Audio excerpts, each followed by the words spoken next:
kasalukuyang mga facts and figures ngayon? Actually, yung latest is 5%, which means na mga 2.6 million ang walang trabaho. Pero yung underemployment is 11%. So, that's equivalent to more than 6 million Filipinos na underemployed. So, sa total po niyan, Total niya, 9 million ang hirap talaga. Lalo ngayon, mataas ang inflation. Kasi ang inflation ngayon, 7.2%. At least yung latest. Pero feeling ko, tataas pa yan, ano? nung nagsimula po itong BBM, maging presidente, ano po ang inflation rate? Mga 2%. 2% ano? After 1.2%, Duterte, ano? oo. Oh, less than ganun. 3%. Pero Ngayon- pandemic pa yan, Mama Bing. Oh, yung diba? after the pandemic yun. So, naging 7% na ngayon. Ma'am Cora, ano? Opo, 7.2%. So, ano pong ibig sabihin ng inflation na 7.2% sa buhay ng mga maralitang Pilipino? Ibig sabihin yan, yung mga bilihin, lahat ng bilihin, on the average, umakyat ng 7% or Wow. 7% ang inakyat, no?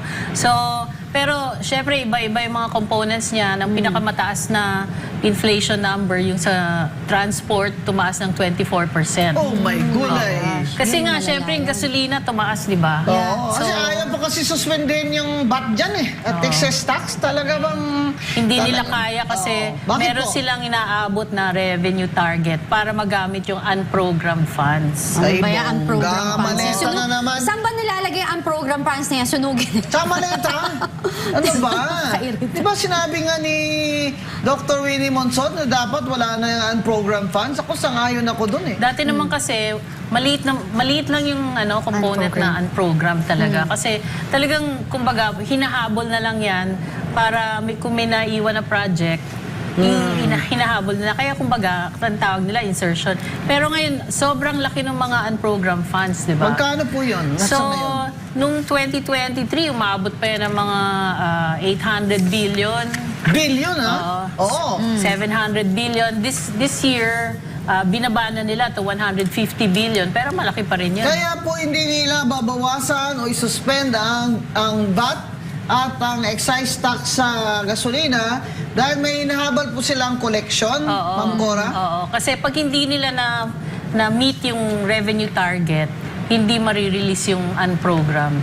Eh, yun pong flood control na minaleta nila. Hindi pa ba galing din po yun sa unprogrammed funds? Oo, kaya nga noon, naghagilap sila ng mga additional funds from PhilHealth, from PDIC, para ma-meet nila yung revenue target. My Diba? gosh. Oh. Yun yung nangyari noon. Kaya, actually, Para man. illegal talaga yung ginawa nila kasi mga restricted funds yun eh. Oo. Yeah. Pero ano, kasi kanina nag-uusap tayo na sabi mo, tataas pa to. Tapos mas lalala pa. Tapos ang tendency talaga magkaroon ng recession. Yes. So nakakatakot. Tapos nabanggit ko rin sa inyo, kasi mga kababayan, meron ako mga kaibigan na may-ari ng mga kumpanya, nag-skeletal na sila. So basically, nag-uumpisa na siya. Tapos, Retrenchment. oo, ngayon, Tanggal. ang tanong ko po, ma'am, ano po ba, eto po ba yung pinakamataas na nangyari sa bansa natin? Ngayon lang ba to? Nangyari na rin yan, pero nung debt crisis nung time nung tatay ni BBM, Oh, okay. talagang masaklap rin yung nangyari noon. Kasi generation namin yan eh. Yeah. Na natikman namin yung hindi ka makapag-import kasi wala ng dollars, di ba? Kasi sobrang laki ng utang sa labas. Oh, okay. So, talagang taghirap noon. Pero tayo papunta pa lang doon Oo. ngayon. So, pwede pang solusyonan kung, Oo, kung gugustuhin. Kaya nga nagsasalita ako kasi ayokong mapunta ulit tayo doon na sobrang laki ng utang. Ngayon per capita, ang utang ng mga Pilipino, masking Bawat isa. sanggol, yung bagong panganak, 160,000 per capita, per Grabe, head. nakaraang nandito ka, 150 lang ba? 150 something. Oh, oo. 160 na. Hindi pa pinapanganak, may utang na? May utang na. Yes. oo. Magkano po? Mga 160,000 per head. Oh my gulay, isang bahay na yan ng pobre ah. Oo. Yeah. So kumbaga kung hindi pa natin papansinin yung issue ng pangungutang, kasi every year ngayon, ang deficit ng government, like this year, ang target deficit nila is 1.6 trillion pesos. So from 17.9 trillion yata yung last year, magiging mga 19.7 trillion yata yung magiging Ang total na utang. this year, by the end of this year. So Abay! malapit-lapit sa 20 trillion.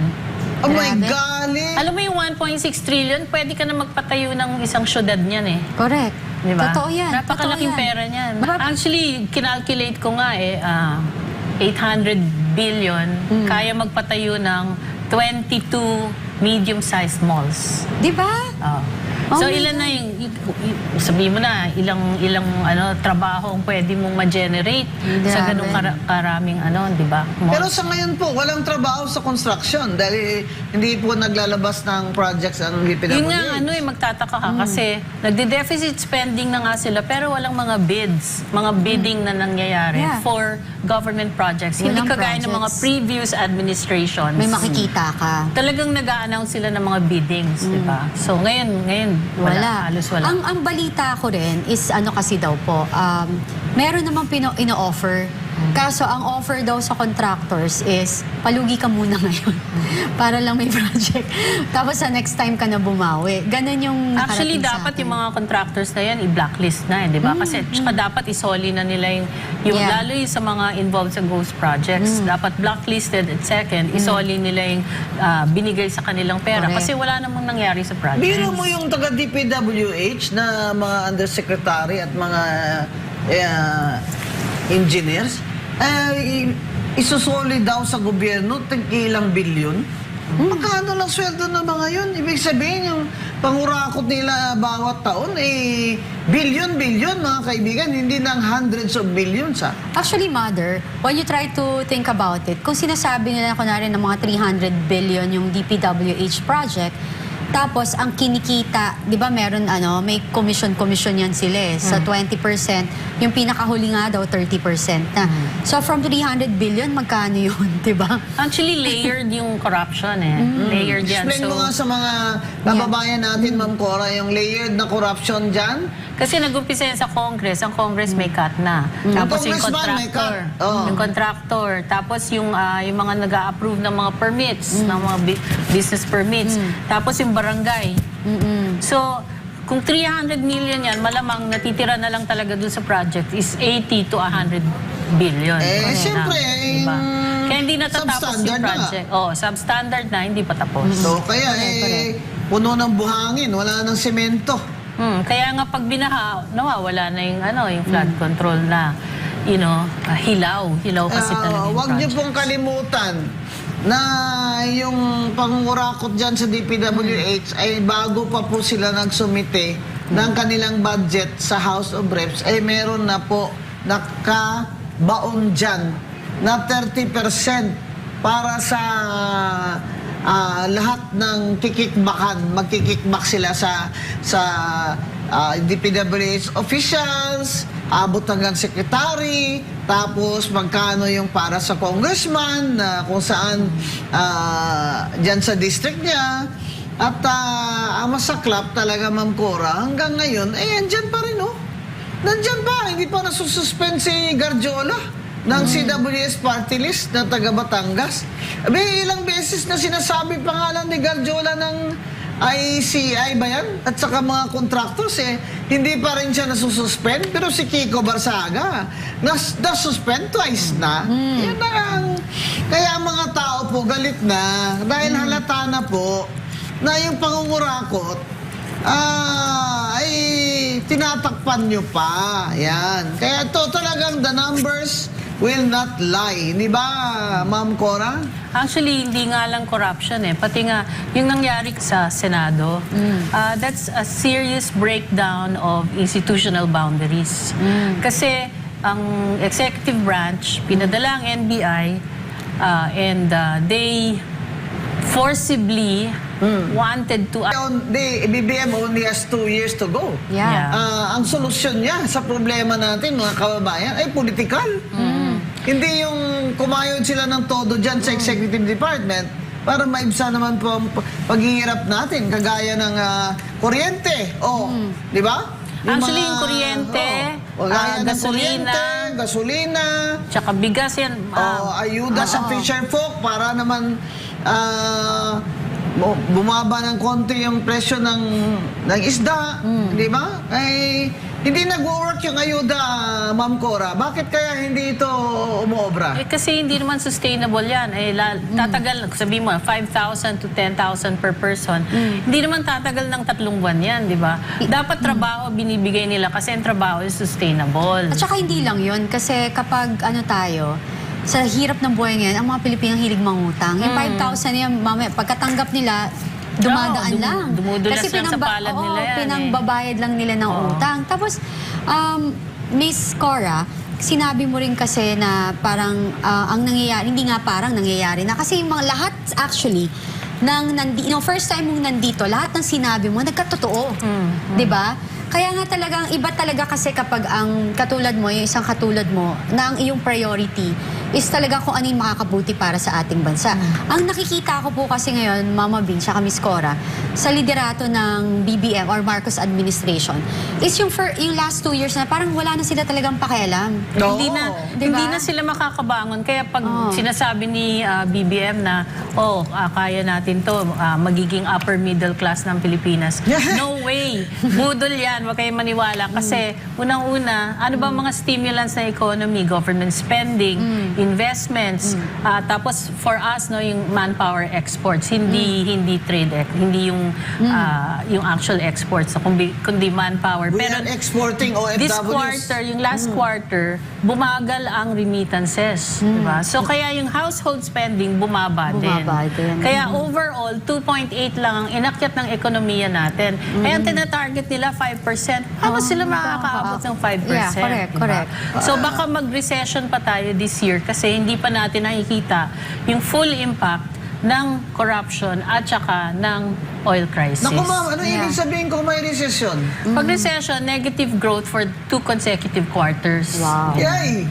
Tapos, Mawawalan ng trabaho. mga tao. Yun ang total. Marami mawawalan ng trabaho. So kung 3 million, it's 2.6 million na walang trabaho. Pero baka maging 3 to 6 million ang mawalan this year, di ba? So, Kawawa yung mga pamilya at kabataan. Kawawa talaga. Marami talagang tataas yung hunger index mo. yun na, di ba may survey na at least kalahati ng Pilipino sinasabi naka-experience na sila ng gutom. Gutom. So tataas pa yan. Pag tumaas yan lahat, tataas din ang crime rate. Sigurado yan. Kasi alam mo, Grabe, nang hold up yung isang bata ng hold up ng jeepney, ano? marami sila, pinasok nila yung jeep. Nakita niya. Kaya yung sinasabi rin ni Secretary Remulla na maganda ang ating peace and order. Good luck sa kanya, di ba? Kasi kung talagang kumakalamang tiyan, minsan nagiging desperado ang tao, they will do everything para mapakain yung pamilya nila. Yeah. Kung sino man ang uupo na susunod na presidente or leader natin, anong iyong maya advice? Nako, mahirap maging presidente sa susunod na administrasyon. Nabubulol na ako tuloy. Kasi maraming problemang iiwan ng administrasyon na to. Unang-una yung utang napakalaki. Utang, 19 trillion na. Kailangan magpakulong sila talaga ng mga kawatan. Kasi, Para makabawi tayo ng pera. tsaka para bumalik yung confidence ba?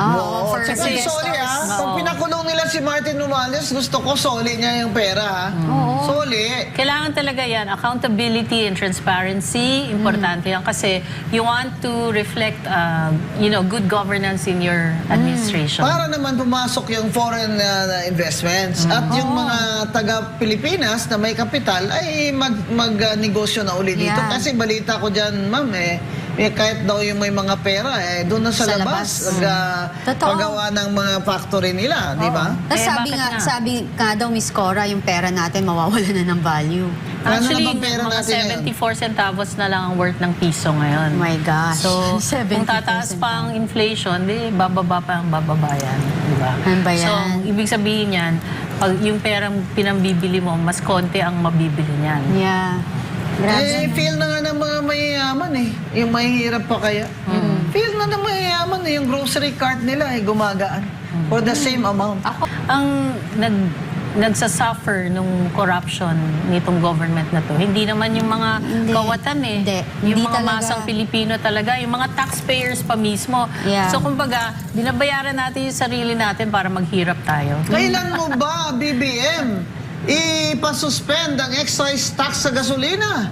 Oo. Kailan mo ba Ibababa. ibababa ang VAT o kaya zero na? Hindi nga nila gagawin yan, attorney, kasi nga may revenue target sila. Eh kahit Meralco bill dun may 12% VAT eh. Kaya luging-lugi na po ang consumer na Pilipino, kahit po may kaya pa ng konti, hindi na makahinga. Yun ang sinasabi natin, the middle class is now the new poor. Correct. No? Naisip ko lang naman, okay ba na maging government-owned yung mga natin, oil companies natin at saka yung Meralco? Kasi Hindi. kung makukuha, hindi rin, no? Kasi nga sa sobrang corruption ngayon, Din, oo. di ba, mananakawan din nila yan. Tapos, Diyos ko. unang-una, saan sila kukuha ng pera para bilhin yung mga companies na yun? Yun nga. Tsaka kailangan din yan ng, ng legislation. Kasi, you have to create a budget. Okay, so dapat ang Congress, ngayon pa lang, kung gusto nila ng long-term solution ng ating energy Crisis. sector, Yeah. gumawa sila ng legislation. First on supply, yung tawag dito, Controlled yung yung strategic petroleum reserve. Okay. Tama. Second, price stabilization. Okay. So dati meron tayong price stabilization fund, pero nawala yun eh. Nawala. Oo nga. Tapos Kasi sa- wala namang price control eh. Oo. Wala. Eh, kasi Bakit nga- nawala yun? Ayaw ko, na-scrap na yun eh. So, siguro nga, walang budget. Kasi you need a fund for that eh. Okay. Tsaka, I think, yung price, may component yun na pagka mas mataas yung presyo, may tinatabing pera para dun sa price stabilization. Or pag mababa pala ang presyo. Saka Sorry. itong excise tax sa fuel, Dapat yung excise tax sa fuel, yan ang tinatabi nila for price stabilization. kaya nung nangyari itong fuel crisis, nga si BBM dahil walang price stabilization. Oo. Isa pang aspect ng energy. Kasi ngayon, yung ating finance sector is tied to the US dollar. Yeah. Pero, ang Middle East, pag bumili ka doon, dapat dollars, di ba? We can buy from Russia, we can buy from China. Pero ang Russia ayaw nang tumanggap ng dollars. Yuan. Hindi, rubles. diba? Rubles. Oo, Tapos yung China, kanila. kasi may BRICS, negotiate on a bilateral basis with other countries Yeah. so that we can diversify our oil supply. Kaya po talagang importante na ang Senado natin ay matatalinong mga tao at babae. Dahil Yeah. napakalaki ng problema natin. Yung mga senador natin ay inaasahan natin na siyang magkokorek kung ano mang kamalian dyan ng mga congressman dyan dahil masyadong political yung mga congressman dyan. At Oo, grabe. yung mga treaty, di ba, Ma'am Cora? Mga treaty ay nasa kapangyarihan yan ng Senado. Kaya, for example, yung pagbibigay ni BBM ng 2,000 hectares na gawin nilang factory ng mga, ano ba yun, yung chips, microchips. Palagay ko dahil takot sila na iti-take over ng China ang Taiwan kung saan doon kumukuha ang Amerika ng microchips. Dito naman nila sa Pilipinas, Pero libre. ita-transfer. Pero walang Libre. bayad. Oo, kaya Lugi-lugi. naisahan talaga tayo kasi nung pumunta siya sa US, he had no bargaining leverage. He was coming from a point of weakness. Yeah, Grabe, as a creditor, debtor. Hindi, as a negotiator, di ba? Oo. At saka malay ba ni BBM ng negotiation, di ba? Medyo sarcastic nga si President Trump. Sabi niya, he's the best negotiator, ganyan-ganyan. Hindi niya alam, sarcastic lang. Yung sinasabi sa kanya. Oh, Yes nga, sarcasm. kasi walang nakukuha sa kanya eh. Oo. Di ba? Kaya- Ay, yung Indonesia, hindi man lang pumunta, telepono lang. Kaya yung tariff natin, imbis na bumaba, tumaas ng 2 percentage Grabe. points from Bakit 17 naman to 19. BBM? Kung ang mga senador dyan, sana kinestyon nila yan. Nagbigay ka ng 2,000 hectares dyan, tapos walang kapalit? Paano ang tax dyan? Paano yung mga, ano ba yan? Kung may incentive ban, okay, to bring it in, ilan ang mga Pilipinong magkakatrabaho dyan? Baka naman 50-50, mga foreigners pa yung magtatrabaho dyan. Ay, hindi po. Dapat po naman 70% Filipinos makapagtrabaho dyan. Ikaw Wala talaga, yung mga ganong detalya eh. They don't talk about those details. tago-tago nila. Ngayon lang nga lumalabas yan eh. Mas na eh, ganyan. So, at saka sabi ng US, pag bumili kayo dyan, pwede kayo masanction. So, Aray. natatakot ngayon ng DOE na baka masanction tayo. Dapat yan, inaasikaso na ng Congress. Pagka may ganitong emergency, dapat we are free to... Taas tayo na bat sa buong Asya. Asia. 12%. Pati kuryente, mataas rin. tayo. Kaya walang investor. Wow, Nahihirapan. wala. Kasi yung number cost one of yun eh. business Yes. nila, di ba? That So, will, the peso is weak, inflation is high, interest rates are high. So, Yeah. anong incentive bibigay mo sa kanila? Tapos, ayaw pumunta politically fired up pa yung ating environment, no? Sa Vietnam, ang VAT nila, value-added tax, is 10%. Di ba? Ano yung pinakamababa? But many goods enjoy a temporary reduced rate of 8% until end of 2026 kasi nga may fuel crisis. At ang exports ay zero. Pag nag-export ka, wala kang tax. Wow. Ang Cambodia also applies zero VAT to exports. Ang Thailand, 7% ang ano nila, VAT. Yun ang mababa among... Problema dyan sa VAT, Ma'am Cora. Wag, hindi ka senior, hindi ka rin PWD. Wow. 12% pati gatas mo. Lahat Bigas. tayo. Dapat selective ang yung Diaper. tax. Eto, Mama Bing, top countries with zero personal income tax as of 2026. Yan ang gusto ko Brunei. yung below 1 million. Zero na yan income kita mo, tax. United Arab Emirates, known for having zero personal income tax, making it a major hub for expats, professionals, and business owners. Bahamas imposes no income corporate capital gains or inheritance tax. Monaco, famous for having no income tax for residents except French nationals. Cayman Islands, zero income tax, often used by corporate entities. Bermuda, no personal income or capital gain taxes. Qatar, zero income tax for residents. Bahrain, no personal income tax and low corporate burdens. Kuwait, no personal income tax on salaries. Mga, diba? mga oil-producing countries yan. Karamihan dyan, oil-producing countries, tsaka mga tax havens. Sa Kaya, ngayon kasi, ang Singapore meron, zero Meron. income tax lang sa atin ay mga OFW. Yeah. Di po ba? Pero ang nireklamo nga nila, kasi nakausap ko sila iba sa kanila, wala ka nga income tax, pero yung padala mo, Yeah, ay ganun may din. tax. Exactly. So ganun din. Tsaka ayaw na ng OFW yung PhilHealth na compulsory. Kasi Ay, may oo. sarili naman daw sila na insurance sa kanilang mga kumpanya. Tama naman. Kinakaltas sa kanila Wala naman sila dito. Wala naman sila dito at yung kanilang mga kamag-anak naman, hindi naman nagbe-benefit dyan sa PhilHealth nila. Correct. So bakit hindi makinig ang gobyerno? Bakit hindi makinig ang mga legislators na tanggalin nyo na yung mga OFW na yan sa compulsory PhilHealth? talaga ang mga investors. Kasi nakikita nila yung ating legislative branch hindi nagtatrabaho. Ang trabaho nila, politics. So, ang sites nila nasa 2028, hindi nasa 2030, 2040. future. Dapat beyond elections ang kanilang vision. Yeah. Kung umabot sa 10% ang tax, Ma'am Cora, by the 2028, ano kaya ang itsura ng anong senaryo? Pag umabot sa 10% ang inflation, ang pinakataas na inflation nung time ng martial law, no? 50%, 60% yung time ni Marcos. Grabe, no? Hindi naman tayo pwedeng like this, na ukrayin kaya nga- natin sila. They'll send, Marcos will put us in jail.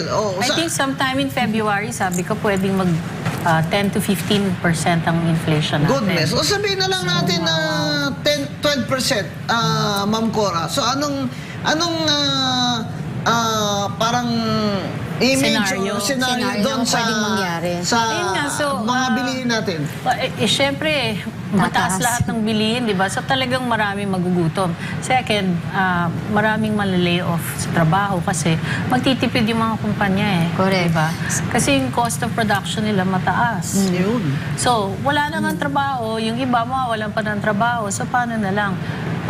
Sa 18.49 trilyon ng utang ng bansa at ang ating debt to GDP ratio ay nasa 65.2% na din. Aha. Lampas na sa safety limit.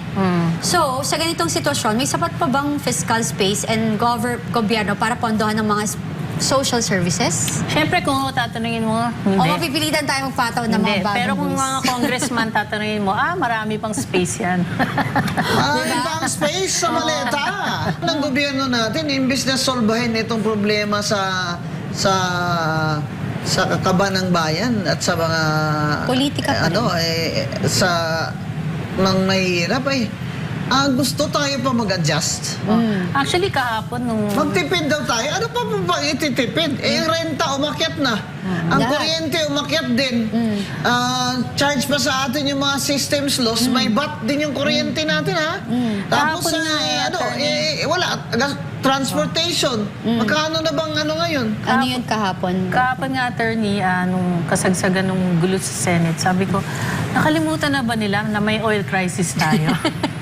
Kaya nga, grabe Diba? Na napakataas ng presyo ng gasolina. Parang nawala sa consciousness ng mga senador at saka ng congressman. Kasi sa Congress, yung impeachment Inatupag. inatupag. Sa Tapos sa Senate, Senate naman, inuwisis. nag-re-election sila. Oo. Tapos nagkagulo pa yung pumasok pa yung NBI, di ba? At saka pinapriority, gigil silang mahuli si Senator Mark Coleta, pero yung mga nagnakaw sa kaban ng bayan, ayaw nilang hulihin. Yun kasi yun, di ba? Kasi ang solusyon nga ni BBM lagi jail them all. Mali ka naman, BBM. Dapat jail Martin. Actually, Ba't naman yung iba ang hindi pinapa-jail mo? Oo. Worried rin ako sa outcome ng ASEAN Summit kasi tayo yung host. Oo nga So kung ganitong political environment, napakataas ng heat index mo, Yeah. nakakahiya. Magkano ba ang budget niya dyan? Walang billion? Hindi ko Ay, alam. 25 ba? Mga 20, thereabouts, mga 20 billion yata. Check. BBM, amayos ka naman. Utal-utal ka na naman Di Diba? ba yung huling yung huling speech niya, nagutal-utal na Peace! naman. We Sa want peace! Grabe! Ano ba klaseng speech Talagang yan? nakakahiya. Oo. So, medyo, sana wag na lang siyang mag-Q&A. Oo, di ba? Sana maintindihan naman ng ASEAN kung magtitipid-tipid lang. Alam naman nila na tayo ay 95% dependent sa imported oil. Alam naman nila yon kung pwede namang mag-meeting na tipid-tipid eto. lang. Yung Asian Summit natin, Kano? 22.9 billion. Yeah, This funding spread across 2 fiscal years. Noong 2025, 5.4 billion was appropriated for initial preparation. Social. 2026 is 17.5 billion, specifically 17.495 billion 734 million was approved under the GAA Act for the summit Siguro year. bumili ito ng mga bagong Kotse. na mga mamahalin. Tsaka yung mga hotels na mahal. Ito, distributed among several government agency. Office of the President, 10.7 billion. Philippine National Police, 1.93 Palagay ko pati billion. Bulaklak charge sa atin Presidential Broadcast Service, 807.8 million. Laki Bureau of Fire Protection, 739.1 Teka million. muna, bakit may Bureau of Fire na protection na Just na in budget case. sa ASEAN? Pero ang laki, no? O standby, Ha? Oo, standby fund lang yan. Pero ang laki, di ba? Presidential Bakit may Communication. bago ba fire truck? Ewan Magkano daw? natin. Magkano daw? As PCO, 553.7 million. Department of Information, DICT, 526.1 million. Department of Tourism, 482 million. Tourism? Zero ka na nga ngayon, dideposit mo pa kami ng 480 million. Huwag ka na lang kayang gumalaw dyan para hindi na kami lugi. Gagalaw ka pa dyan, nadagdag ka pa sa lugi namin Wala ka na nga income. Grabe ito. So, yan, lahat sa education, kulay lahat sa tourism. Ano na ba? Kaya yung sa ASEAN Summit, makakarinig ka na naman ng mga promises. Yun. Tapos susunod dyan, yung SONA. Promises na naman. So, wag na kayo maniwala kasi puro budol na yan. Kasi noon pa, di ba, kailan ba nag-umpisa mag-SONA si Presidente? May nangyari ba sa economy buhat nung mag-umpisa siya mag-SONA? Pabagsak Wala, ng di ba? pabagsak. So, pabagal ang growth natin. 2.8 na nga lang ng first quarter of this year. Yeah. So, kung maniniwala pa kayo, nasa inyo na yan. Yeah. Grabe, paano pa kayo maniniwala dyan sa kanya eh?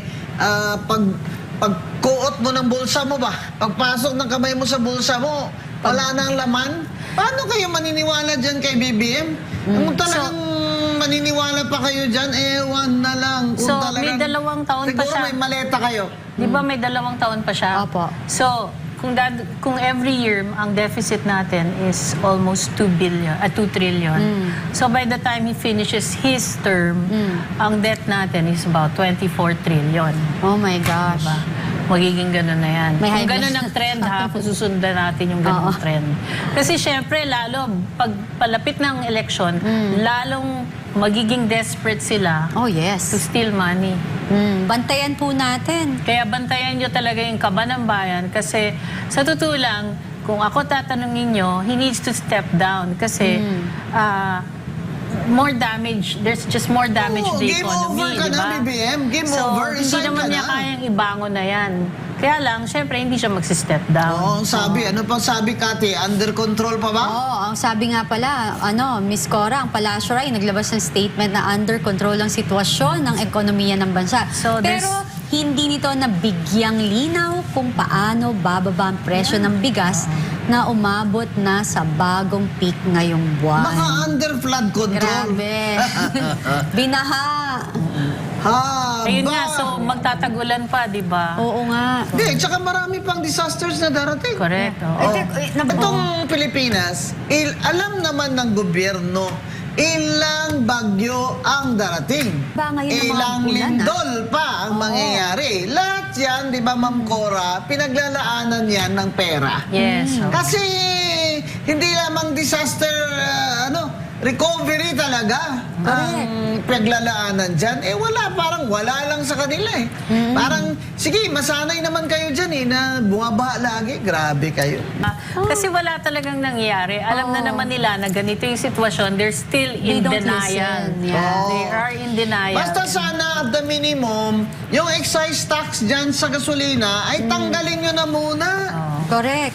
Okay sana kung may Ang VAT nangyayari. dyan sa gasolina, tanggal kayo yan ang nagsispiral ng inflation dahil din dyan. So, sana makinig na ito si BBM sa mga tao, mga maralita, na kahit man lang excise tax at VAT sa gasolina at diesel ay isuspend na muna nila ng Hindi pangulikta. nga nila gagawin yan dahil may revenue target Oo sila. nga, pero kasi yung revenue target nila, wala naman Mga kababayan, napapakinabangan. inuuna Wala kasi nga nila kasi yung- nga yung unprogrammed funds ang hinahabol nila di ba? Noona kasi nila bulsa nila eh. Yan ang Oo. problema eh. Wala nga yung priority sa masa, basta bahala kayo dyan sa buhay nyo. Oo. Basta kami may unprogrammed funds. Correct. Papatayin talaga tayo sa gutom nito ni BBM. O, 2 taon pa. BBM, ngangayayat na nga yung mga tao. Nakita mo naman ang nutrition level ngayon ng mga maralita, ay sigurado at the worst na. Kasi ano na lang kakainin? Kahit bigas, hati-hatiin na lang ng pakonti-konti. Nakakasiguro ba tayo na magiging malinis ang eleksyon? Yun. Yan ang Yun ang isa pang tanong. tanong ko sa inyo kasi sa tingin nyo gusto niyang makulong. Kasi Correct. pag wala na siya sa presidency, Siyempre, hindi. wala na siyang immunity, di ba? Kaya nga ngayon pa So- lang, ipakulong niya na si Martin. Baka sakaling Maraming mabawi. gumagaan naman ang load natin sa kanya kay BBM. At saka yung ang danger dyan kasi, di ba, ang martial law lasted for 20 years. Yeah, yun na So, nga eh. they will have that ambition to lengthen their seat. Kaya may rumor-rumor na ngayon na wala daw national election. Correct. Subukan nyo lang. Kung di ba mag-riot ng mga Pilipino na talaga? Oh, kasi hirap Sumusobra na kayo. eh. Diba? Ngayon, masasabi ba nating may institutional paralysis ang ating gobyerno ngayon? Kung mabilis ang aksyon sa mga political trials pero deadlock naman sa mga economic reforms gaya ng energy sector, liberalisasyon. Tama ba yun? Yes. Liberalization! Paano natin mapapanatiling ang ating 6% growth target para sa susunod na taon? Paano nga ba? Ang term. Anong Katawa-tawa naman yung Parang growth target na yan. 7.9. Actually, they've already weaponized all institutions, Diba? including AMLAC, di ba? Na weaponize nila. Nakakama- So, how can you even expect them to follow, logical economics at saka to even respect the Constitution. Kasi wala na-bastardize na yung Constitution. And yesterday was a concrete example of how they breached constitutional boundaries. Grabe, no? Grabe yun. Sa Senado pa. Matindi yun. Na parang yung mga tao ay umaasa na ang mga senador ay magkapagbigay ng solusyon. Dahil ang congressman ay parang wala namang solusyon. Tsaka Politika lang. Tipong yung Senate President pa mismo yung nag-enable sa NBI na makapasok. Oo, yun yung yun nga eh, So, yun di ba, nakakalungkot. yun talaga, na yun talaga, parang, like I said, it's a constitutional breach of, yung boundaries at saka yung security. Oo, kasi nakakatakot kung kaya lang gawin sa lalaki yan. Paano pa kayo mga babaeng senator? At saka, kung kaya Diba? nilang gawin yan sa mga senador, paano pa sa mga maliliit Ordinaryong tao, di ba? Oo.